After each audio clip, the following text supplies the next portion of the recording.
పెదబాల శిక్షకు స్వాగతం.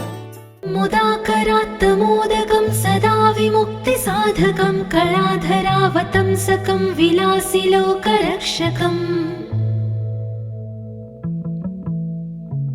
अनायकैकनायकं विनाशिते भदैत्यकं नतासुभासुनाशकं नमामि तं विनायकम् नदेतरादिभीकरं नवोदितार्कभास्वरं नमत्सुरारिनिच्चरं नताधिकापदुत्तरम् सुरेश्वरं निधीश्वरं गजेश्वरं गणेश्वरं महेश्वरं तमाश्रये परात्परं निरन्तरम् समस्तलोकशङ्करं निरस्तदैत्यकुञ्जरं दरेदरोदरं वरं वरे भवक्त्रमक्षरम् कृपाकरं क्षमाकरं मुदाकरं यशस्करं मनस्करं नमस्कृतां नमस्करोमि भास्वरम् अकिञ्चनार्तिमार्जनं चिरन्तनोक्तिभाजनं पुरारिपूर्वनन्दनं सुरारिगर्वचर्वणम्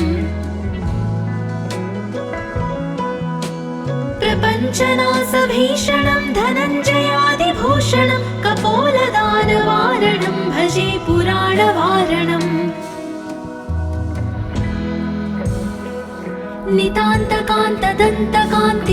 नितान्तकान्तदन्तकान्तिमन्तकान्तकात्मजम् अचिन्त्यरूपमन्तहीनमन्तराय कृन्तनम् हृदन्तरे निरन्तरं वसन्तमेव योगिनां तमेकदन्तमेव तं विचिन्तयामि सन्ततम्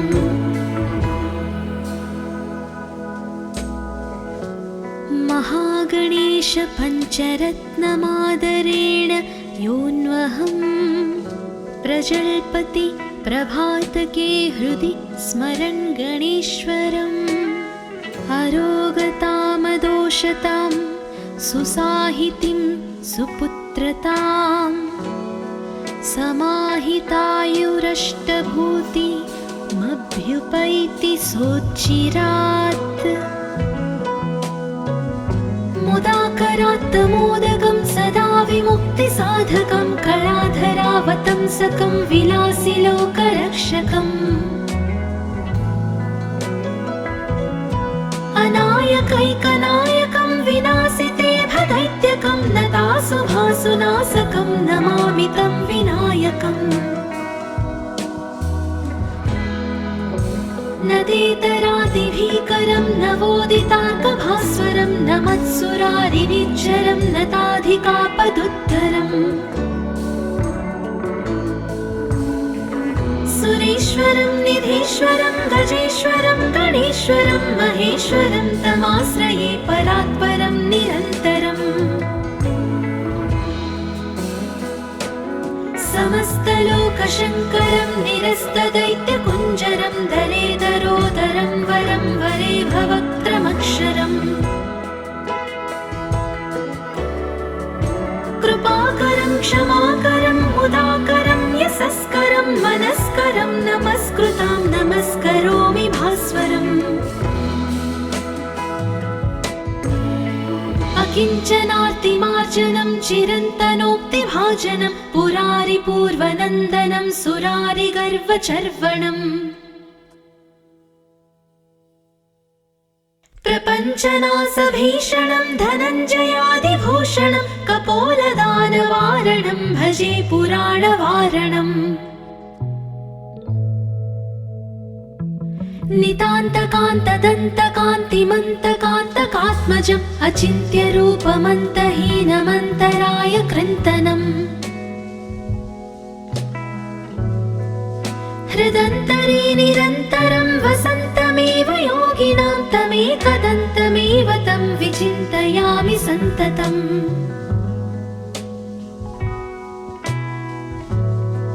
महागणेश पञ्चरत्नमादरेण योऽन्वहं प्रजल्पति प्रभातके हृदि स्मरन् गणेश्वरम् अरोगताम समाहितामदोषतां सुसाहितिं सुपुत्रताम् समाहितायुरष्टभूतिमभ्युपैति सोच्चिरात् मुदाकरात्तमोदकं सदा विमुक्तिसाधकं कलाधरावतंसकं विलासिलोकरक्षकम्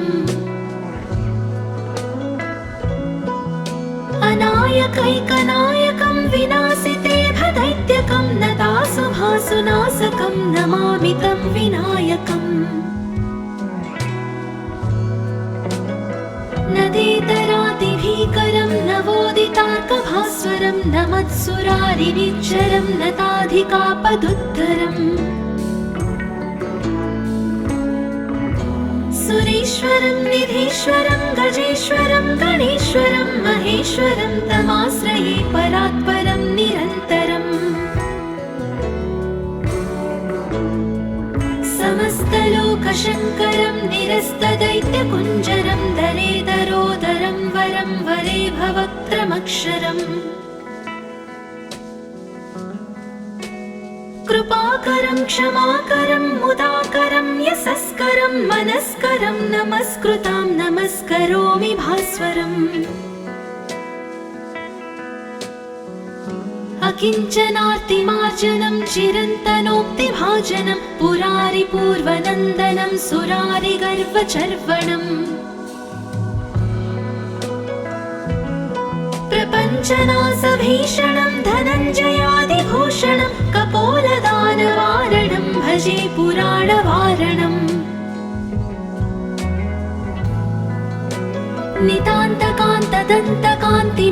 नितान्तकान्तदन्तकान्तिमन्तकान्तकात्मजम् अचिन्त्यरूपमन्तहीनमन्तराय कृन्तनम् हृदन्तरे निरन्तरं वसन्तमेव योगिनां तमेकदन्तमेव तं विचिन्तयामि सन्ततम्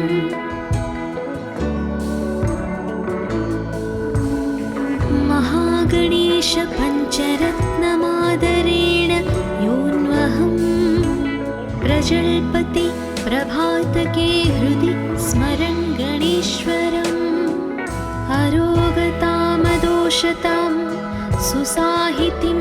सुपुत्रताम् समाहितायुरष्टभूतिमभ्युपैति सोच्चिरात् मुदाकरात्तमोदकं सदा विमुक्तिसाधकं कलाधरावतंसकं विलासिलोकरक्षकम् अनायकैकनायकं विनाशिते भदैत्यकं नतासुभासुनाशकं नमामि तं विनायकम् नदेतरातिभीकरं नवोदितार्कभास्वरं नमत्सुरारिनिच्चरं नताधिकापदुद्धरम् सुरेश्वरं निधीश्वरं गजेश्वरं गणेश्वरं महेश्वरं तमाश्रये परात्परं निरन्तरम् समस्तलोकशङ्करं निरस्तदैत्यकुञ्जरं दरेदरोदरं वरं वरे भवक्त्रमक्षरम् कृपाकरं क्षमाकरं मुदाकरं यशस्करं मनस्करं नमस्कृतां नमस्करोमि भास्वरम् अकिञ्चनार्तिमार्जनं चिरन्तनोक्तिभाजनं पुरारिपूर्वनन्दनं सुरारिगर्वचर्वणम् प्रपञ्चनाशभीषणं धनञ्जयादिभूषणं कपोलदानवारणं भजे पुराणवारणम्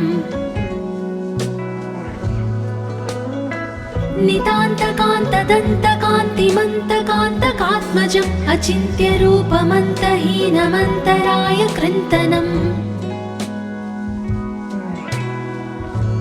हृदन्तरे निरन्तरं वसन्तमेव योगिनां तमेकदन्तमेव तं विचिन्तयामि सन्ततम्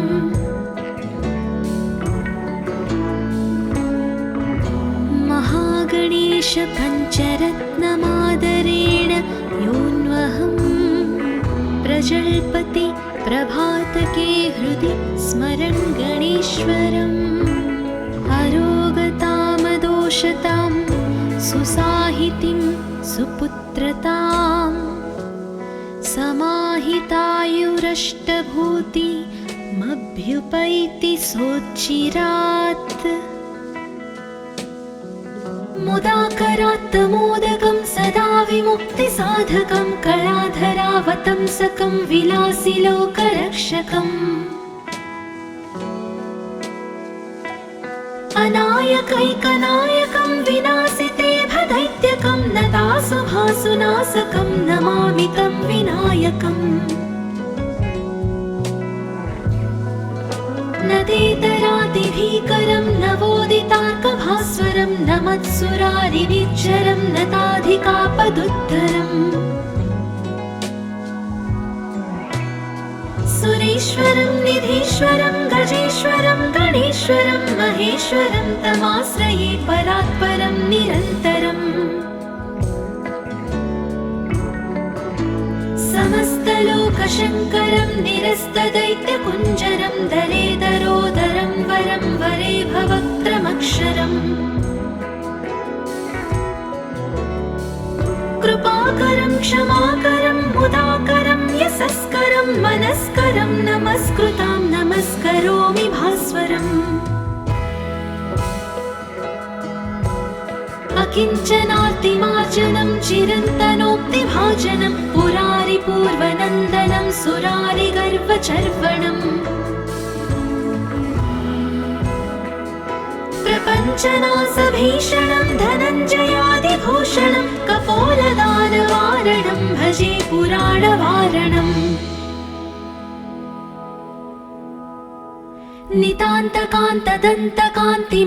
नितान्तकान्तदन्तकान्तिमन्तकान्तकात्मजम् अचिन्त्यरूपमन्तहीनमन्तराय कृन्तनम् हृदन्तरे निरन्तरं वसन्तमेव योगिनां तमेकदन्तमेव तं विचिन्तयामि सन्ततम्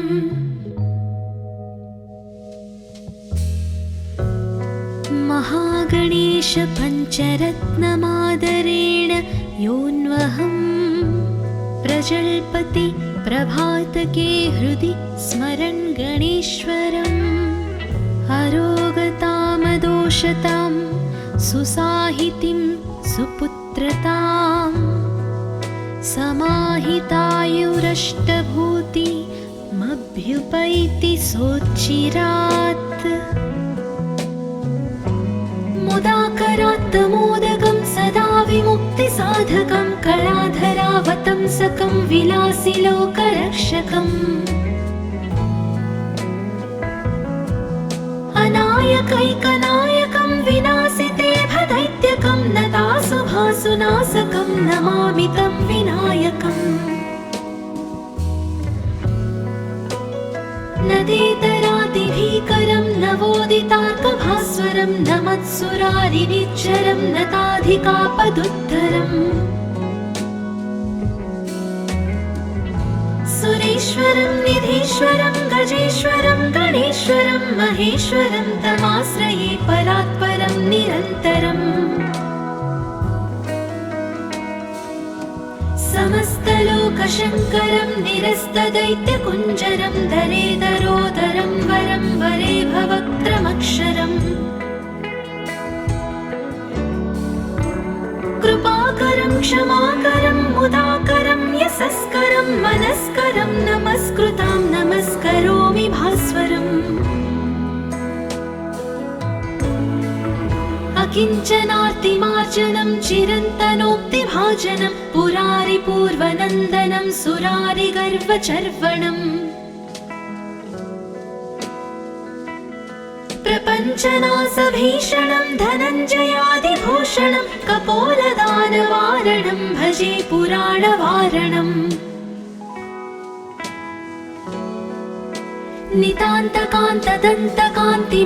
नितान्तकान्तदन्तकान्तिमन्तकान्तकात्मजम् अचिन्त्यरूपमन्तहीनमन्तराय कृन्तनम्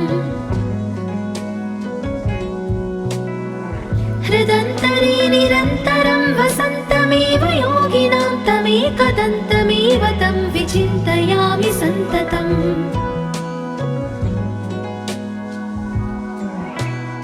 महागणेश पञ्चरत्नमादरेण योऽन्वहं प्रजल्पति प्रभातके हृदि स्मरन् गणेश्वरम्। अरोगतामदोषतां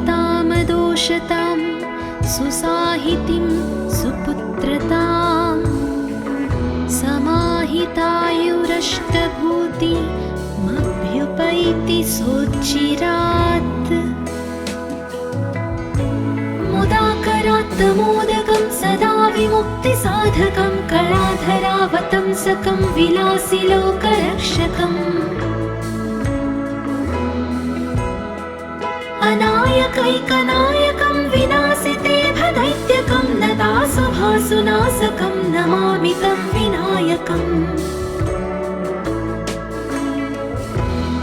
नदेतरातिभीकरं नवोदितार्कभास्वरं नमत्सुरारिनिच्चरं नताधिकापदुद्धरम्। सुरेश्वरं निधीश्वरं गजेश्वरं गणेश्वरं महेश्वरं तमाश्रये परात्परं निरन्तरम्। समस्तलोकशङ्करं निरस्तदैत्यकुञ्जरं दरेदरोदरं वरं वरे भवक्त्रमक्षरम्। कृपाकरं क्षमाकरं मुदाकरं यशस्करं मनस्करं नमस्कृतां नमस्करोमि भास्वरम्। अकिञ्चनार्तिमार्जनं चिरन्तनोक्तिभाजनं पुरारिपूर्वनन्दनं सुरारिगर्वचर्वणम्। प्रपञ्चनाशभीषणं धनञ्जयादिभूषणं कपोलदानवारणं भजे पुराणवारणम्। नितान्तकान्तदन्तकान्तिमन्तकान्तकात्मजम् अचिन्त्यरूपमन्तहीनमन्तराय कृन्तनम्। हृदन्तरे निरन्तरं वसन्तमेव योगिनां तमेकदन्तमेव तं विचिन्तयामि सन्ततम्।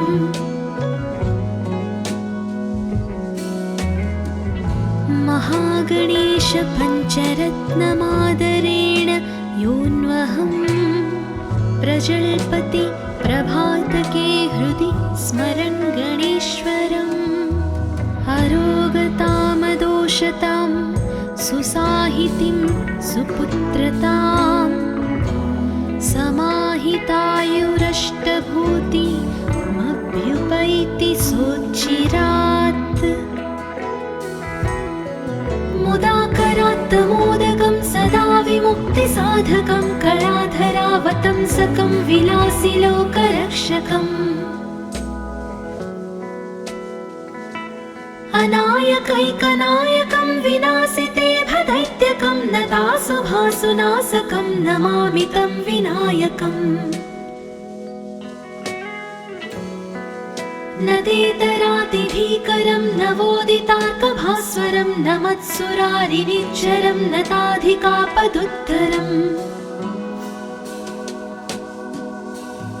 सुरेश्वरं निधीश्वरं गजेश्वरं गणेश्वरं महेश्वरं तमाश्रये परात्परं निरन्तरम्।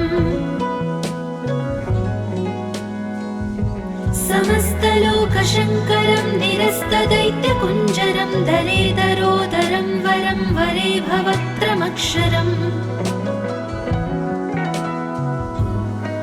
कृपाकरं क्षमाकरं मुदाकरं यशस्करं मनस्करं नमस्कृतां नमस्करोमि भास्वरम्।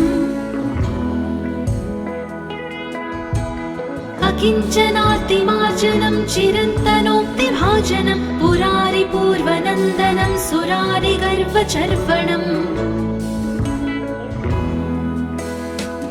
प्रपञ्चनाशभीषणं धनञ्जयादिभूषणं कपोलदानवारणं भजे पुराणवारणम्। नितान्तकान्तदन्तकान्तिमन्तकान्तकात्मजम् अचिन्त्यरूपमन्तहीनमन्तराय कृन्तनम् हृदन्तरे निरन्तरं वसन्तमेव योगिनां तमेकदन्तमेव तं विचिन्तयामि सन्ततम्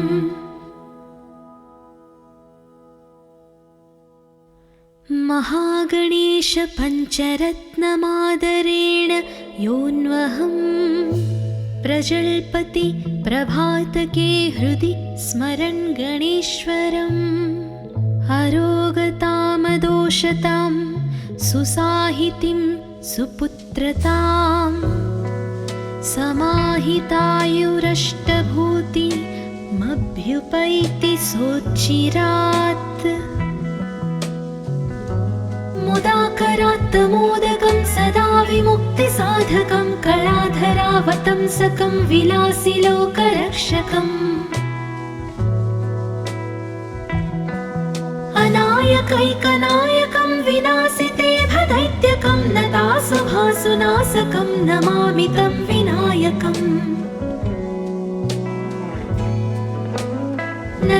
नदेतरातिभीकरं नवोदितार्कभास्वरं नमत्सुरारिनिच्चरं नताधिकापदुत्तरम् सुरेश्वरं निधीश्वरं गजेश्वरं गणेश्वरं महेश्वरं तमाश्रये परात्परं निरन्तरम् समस्तलोकशङ्करं निरस्तदैत्यकुञ्जरं दरेदरोदरं वरं वरे भवक्त्रमक्षरम् कृपाकरं क्षमाकरं मुदाकरं यशस्करं मनस्करं नमस्कृतां नमस्करोमि भास्वरम् अकिञ्चनार्तिमार्जनं चिरन्तनोक्तिभाजनं पुरारिपूर्वनन्दनं सुरारिगर्वचर्वणम् प्रपञ्चनाशभीषणं धनञ्जयादिभूषणं कपोलदानवारणं भजे पुराणवारणम्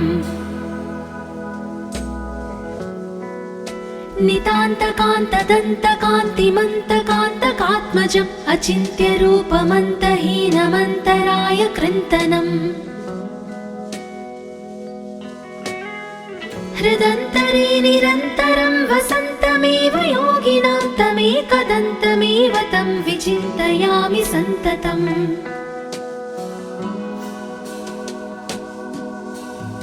महागणेश पञ्चरत्नमादरेण योऽन्वहं प्रजल्पति प्रभातके हृदि स्मरन् गणेश्वरम्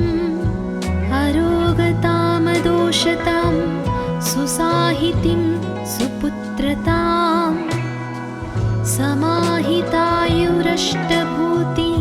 समाहितायुरष्टभूतिमभ्युपैति सोच्चिरात्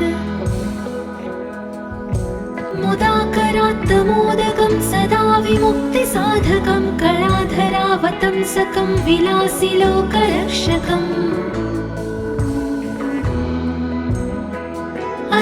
अनायकैकनायकं विनाशिते भदैत्यकं नतासुभासुनाशकं नमामि तं विनायकम्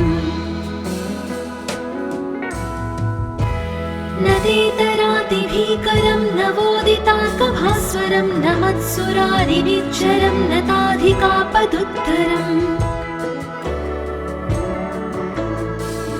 सुरेश्वरं निधीश्वरं गजेश्वरं गणेश्वरं महेश्वरं तमाश्रये परात्परं निरन्तरम्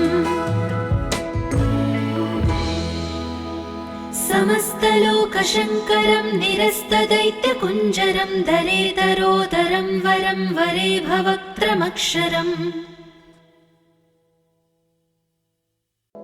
कृपाकरं क्षमाकरं मुदाकरं यशस्करं मनस्करं नमस्कृतां नमस्करोमि भास्वरम् अकिञ्चनार्तिमार्जनं चिरन्तनोक्तिभाजनं पुरारिपूर्वनन्दनं सुरारिगर्वचर्वणम् प्रपञ्चनासभीषणं धनञ्जयादिभूषणं कपोलदानवारणं भजे पुराणवारणम् नितान्तकान्तदन्तकान्तिमन्तकान्तकात्मजम् अचिन्त्यरूपमन्तहीनमन्तराय कृन्तनम् हृदन्तरे निरन्तरं वसन्तमेव योगिनां तमेकदन्तमेव तं विचिन्तयामि सन्ततम्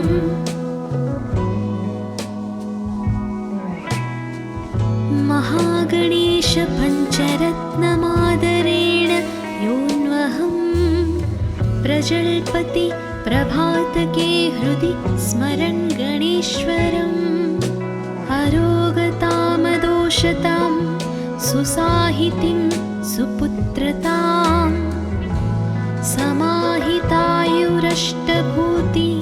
समाहितायुरष्टभूतिमभ्युपैति सोच्चिरात् मुदाकरात्तमोदकं सदा विमुक्तिसाधकं कलाधरावतंसकं विलासिलोकरक्षकम् अनायकैकनायकं विनाशिते भदैत्यकं नतासुभासुनाशकं नमामि तं विनायकम् नदेतरातिभीकरं नवोदितार्कभास्वरं नमत्सुरारिनिच्चरं नताधिकापदुद्धरम् सुरेश्वरं निधीश्वरं गजेश्वरं गणेश्वरं महेश्वरं तमाश्रये परात्परं निरन्तरम् समस्तलोकशङ्करं निरस्तदैत्यकुञ्जरं दरेदरोदरं वरं वरे भवक्त्रमक्षरम्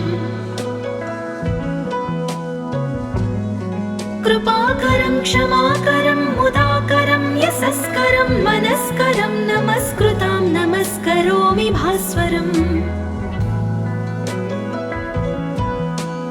अकिञ्चनातिमार्जनं चिरन्तनोक्तिभाजनं पुरारिपूर्वनन्दनं सुरारिगर्वचर्वणम्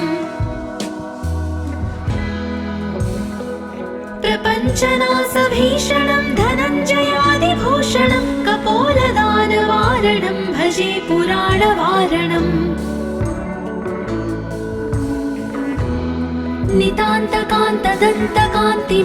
नितान्तकान्तदन्तकान्तिमन्तकान्तकात्मजम् अचिन्त्यरूपमन्तहीनमन्तराय कृन्तनम् हृदन्तरे निरन्तरं वसन्तमेव योगिनां तमेकदन्तमेव तं विचिन्तयामि सन्ततम्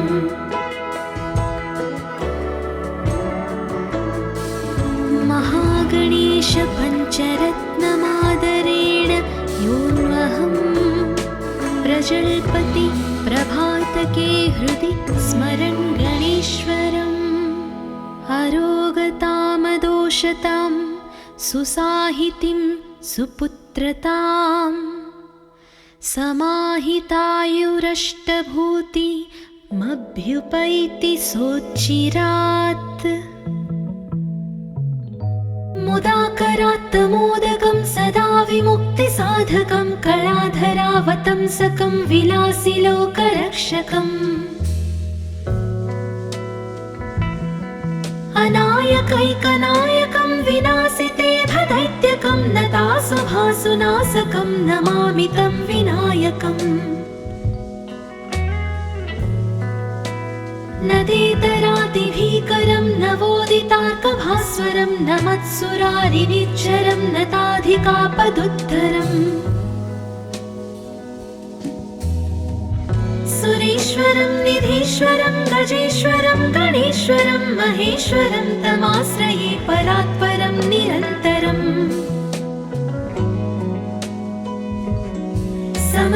समस्तलोकशङ्करं निरस्तदैत्यकुञ्जरं दरेदरोदरं वरं वरे भवक्त्रमक्षरम्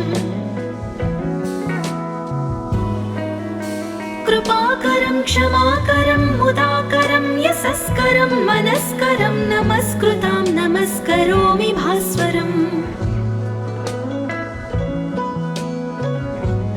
प्रपञ्चनार्तिमार्जनं चिरन्तनोक्तिभाजनं पुरारिपूर्वनन्दनं सुरारिगर्वचर्वणम्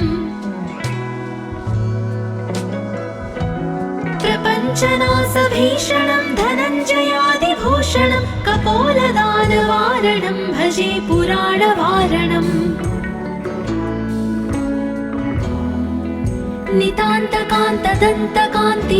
नितान्तकान्तदन्तकान्तिमन्तकान्तकात्मजम् अचिन्त्यरूपमन्तहीनमन्तराय कृन्तनम्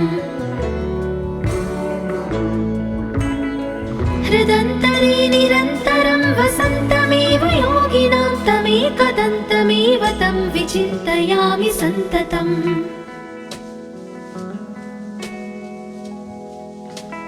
महागणेश पञ्चरत्नमादरेण योऽन्वहं प्रजल्पति प्रभातके हृदि स्मरन् गणेश्वरम्